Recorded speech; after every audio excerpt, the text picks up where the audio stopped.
Chairman Wicker, Ranking Member Cantwell, and members of the committee, every day, millions of Americans use the internet to share their experiences and discuss issues that matter to them. Setting the rules for online discourse is an important challenge for our society, and there are principles at stake that go beyond any one platform. How do we balance free expression and safety? How do we define what is dangerous? Who should decide? I don't believe that private companies should be making so many decisions about these issues by themselves. And at Facebook, we often have to balance competing equities. Sometimes the best approach from a safety or security perspective isn't the best for privacy or free expression. So we work with experts across society to strike the right balance. We don't always get it right, but we try to be fair and consistent. The reality is that people have very different ideas and views about where the lines should be. Democrats often say that we don't remove enough content, and Republicans often say we remove too much. I expect that we'll hear some of those criticisms today. And the fact that both sides criticize us doesn't mean that we're getting this right. But it does mean that there are real disagreements about where the limits of online speech should be. And I think that's understandable. People can reasonably disagree about where to draw the lines. That's a hallmark of democratic societies, especially here in the US with our strong First Amendment tradition.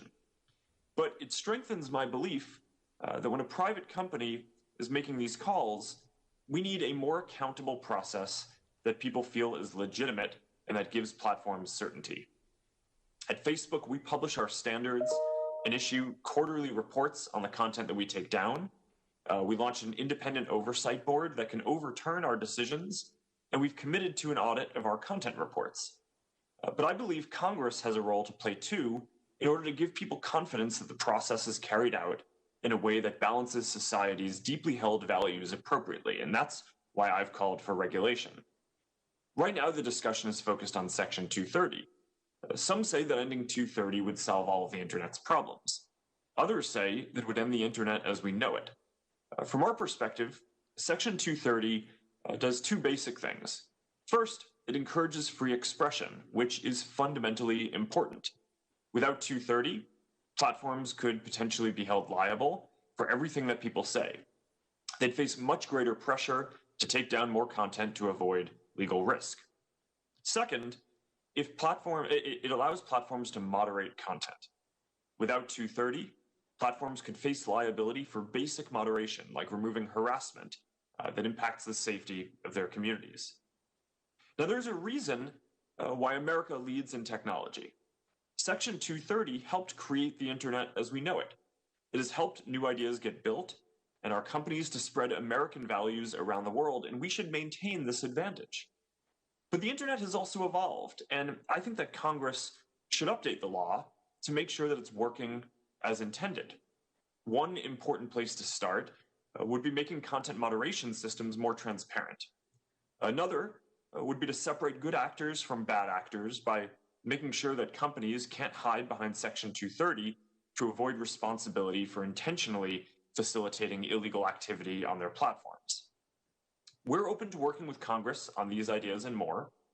I hope the changes that you make will ring true to the spirit and intent of 230.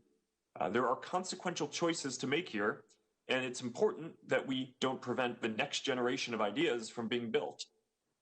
Now, although this hearing is about content policy, I also want to cover our election preparedness work. Voting ends in 6 days. We're in the midst of a pandemic, and there are ongoing threats to the integrity of this election. Since 2016, Facebook has made major investments to stop foreign interference. We've hired more than 35,000 people to work on safety and security. We've disrupted more than 100 networks coming from Russia, Iran, and China, and more that were misleading people about who they are and what they're doing, including 3 just this week.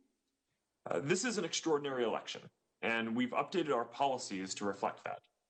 We're showing people reliable information about voting and results, and we've strengthened our ads and misinformation policies. We're also running the largest voting information campaign in US history. We estimate that we've helped more than 4.4 million people register to vote, and 100,000 people volunteer to be poll workers. Candidates on both sides continue to use our platforms to reach voters. And people are rightly focused on the role that technology companies play in our elections. I'm proud of the work that we've done to support our democracy. This is a difficult period, but I believe that America will emerge stronger than ever, and we're focused on doing our part to help.